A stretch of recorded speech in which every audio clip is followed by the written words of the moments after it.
हुई दुनिया है, वो जो बोध का रहस्यमय संसार है, उसका साक्षात्कार करना है। उसके साक्षात्कार से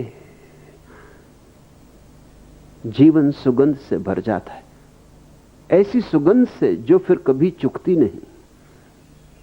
उस सुगंध का नाम भगवत्ता है। भगवान की तरह तुम किसी व्यक्ति को कभी ना मिल सकोगे।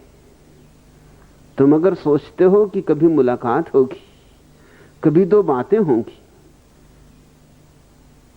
कि कभी जीवन का दुखड़ा रोएंगे, कथा व्यथा कहेंगे,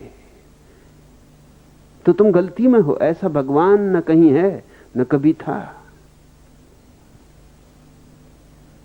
इसलिए तुम जिन प्रतिमाओं के सामने सिर झुका रहे हो, वे प्रतिमाएं तुम्हारी ही ईजाद हैं। काव्य की तरह मैं उन्हें स्वीकार करता हूं, सुंदर हो सकती हैं, लेकिन तथ्य की भांति उनमें कुछ भी नहीं है। अपनी ही बनाई हुई चीजों के सामने झुकने से ज्यादा और नासमझी क्या होगी। मैं मूर्ति भंजक हूं और पत्थर की मूर्तियां नहीं तोड़नी। पत्थर की मूर्तियां तोड़ने से क्या होगा? वे तो कलाकृतियां हैं, लेकिन तुम्हारे चित्त से जो मूर्ति की धारणा है वह जरूर खंडित करनी। लोग अक्सर सवाल उठाते,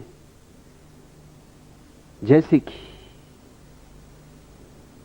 जैनों ने सवाल उठाया है कि हम कैसे कृष्ण को भगवान कहें, या हिंदुओं ने सवाल उठाया है कि हम कैसे महावीर को भगवान कहें, कैसे बुद्ध को भगवान कहें, या बौद्धों ने सवाल उठाया है कि हम कैसे महावीर को भगवान कहें।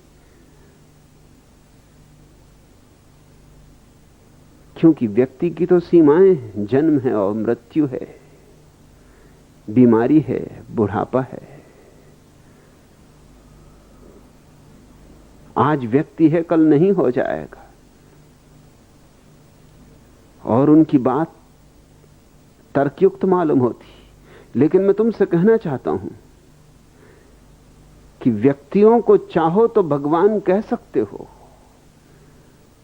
इस अर्थ में कि जिन्होंने भगवत्ता को पहचान लिया, जिन्होंने अपनी भीतर की भगवत्ता को पी लिया, आकंठ, जो उसमें डूब गए, उनको तुम भगवान कह सकते हो।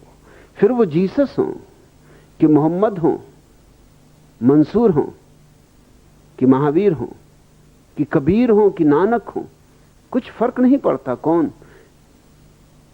जिसने प्रेम को जाना वह प्रेमी, और जिसने भगवत्ता को जाना वह भगवान।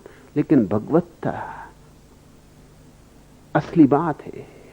जिसने उसे पिया, जिस तृप्त हुआ, वह भगवान। ऐसा कोई भगवान नहीं है जिसने जगत को बनाया हो, ऐसा कोई भगवान नहीं है जो सृष्टा हो। जरूर ये पूरी प्रकृति ओतप्रोत है एक अनिर्वचनीय रहस्य से, एक अपरिभाष्य, एक असीम, इस पूरी प्रकृति में समाविष्ट है। वह इसके बाहर बनाने वाला नहीं है, इसके रोए रोए में, इसके कण कण में ओतप्रोत है। वही है। भगवान से सृष्टा की भ्रांति पैदा होती और भगवत्ता से सृजनात्मकता का बोध पैदा होता है। और ऐसे ही मैं धर्म की जगह धार्मिकता की बात करता हूं, क्योंकि धर्म से अर्थ होता है बंधी बंधाई धारणाएं। धर्म से अर्थ होता है मान्यताएं, विश्वास।